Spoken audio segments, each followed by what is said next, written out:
दुनिया बाधा डाल रहे हैं। हम एक पिता की 4 संतानें हैं। सबसे बड़ा हमारा भाई था जिसका नाम था सतयुग, उससे छोटा था जिसका नाम था त्रेता, उससे छोटा था जिसका नाम था द्वापर, और सबसे छोटे हमारा नाम है कलयुग। सतयुग ने अपना राज्य किया, वो चले गए।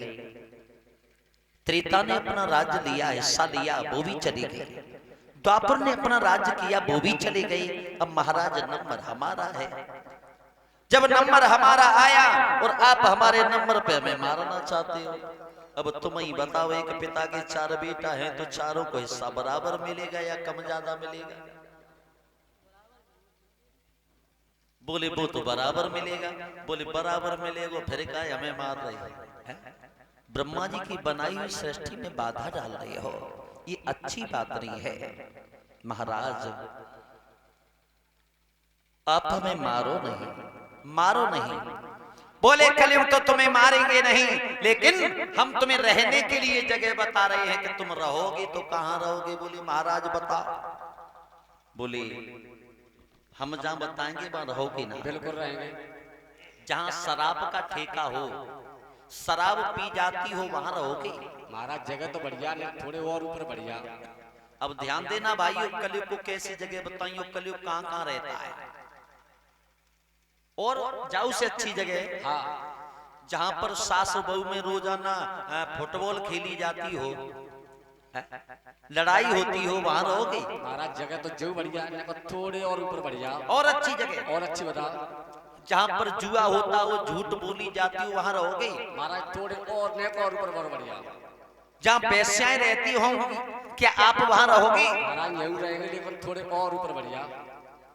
तो कलयुग सुनो, अब हम तुम्हें जगह बता रहे हैं, और जौन सी जगह अच्छी लगे वहीं आप रुक जाओ।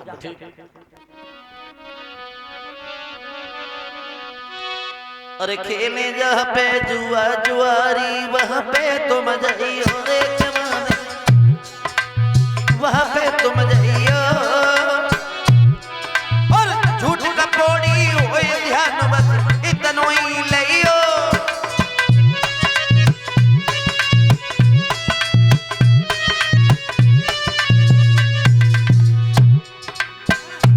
समझ गए ना? और बताएं।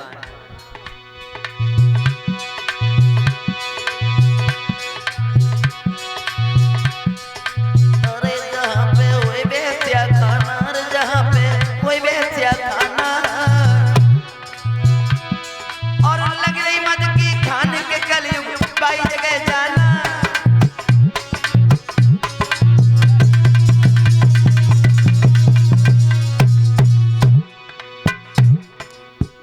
अच्छी लग रही है ना? और जाऊ से अच्छी, जाऊ से अच्छी। सुनो, एक जगह हमारे पास और है,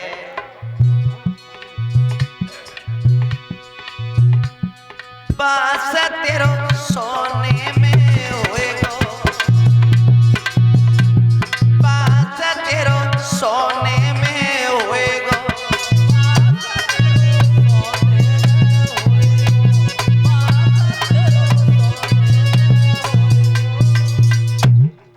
अंत में कह दिया कि आप सोने में रहोगे।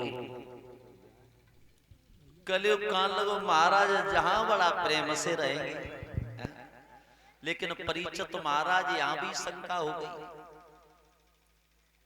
भगवान ने गीता में कहा है कि अस्माकं धांतुना कांचनम, यानी मेरा वास सोने में होता है। वो भागवत में दे दिया कि कलयुग सोने में रह रहा है। अब विचार करना, जहां पर भगवान का वास हो वहां पर कलयुग रह सकता है? नहीं रह सकता। लेकिन वो सोना कौन सा है जहां भगवान का वास होता है, और वो सोना कौन सा है जहां पर कलयुग का वास होता है? खून पसीना जो मेहनत की कमाई का सोना है, उसमें वास किसका होता है? भगवान का। और चोरी, झूठ, वहां पर सोना जो है उसमें वास किसका होता है? कलयुग। ये बात कलयुग से कही और कहने के बाद महाराज परीक्षित वहां से चले हैं, लौट के अपने घर पे आए। कलयुग ने सोची अब दूसरी जगह कहां जाए, परीक्षित चलो तुम्हारे संग चलते हैं। तो महाराज परीक्षित के घर में एक मुकुट रखा हुआ था बुजुर्गों, मुकुट, उसी में आकर के कलयुग प्रवेश कर गया। अब वो मुकुट किसका था? वो मुकुट अधर्मी जरासंध का था। भीम ने जरासंध को मारा था, जरासंध को मार करके उस मुकुट को लेकर के आए, वो अधर्म का मुकुट था। उसमें कलयुग सवारी कर गया। दूसरे दिन महाराज परीक्षित घोड़े पर सवार हो के फिर शिकार खेले भी को चले। घर में मुकुट देखा, अलमारी में बहुत सुंदर मुकुट रखा है, तो विचार किया कि मुकुट बहुत सुंदर है, आज इसे पहन के चलते हैं। महाराज परीक्षित ने जैसी वो मुकुट अपने सर पे रखा, जिसमें कलयुग सवार था, तो बुद्धि डिसबैलेंस हो गई, बुद्धि बिगड़ गई। पहुंचे हैं बियाबान जंगल में, जेठ की दोपहरी पड़ रही है, ऊपर से धूप, नीचे से जमीन गर्म, प्यास लगने लगी। चारों तरफ को देखा, कहीं पानी नजर नहीं आ रहा है। सामने देखा कि एक आश्रम है, और जैसे आश्रम को देखा,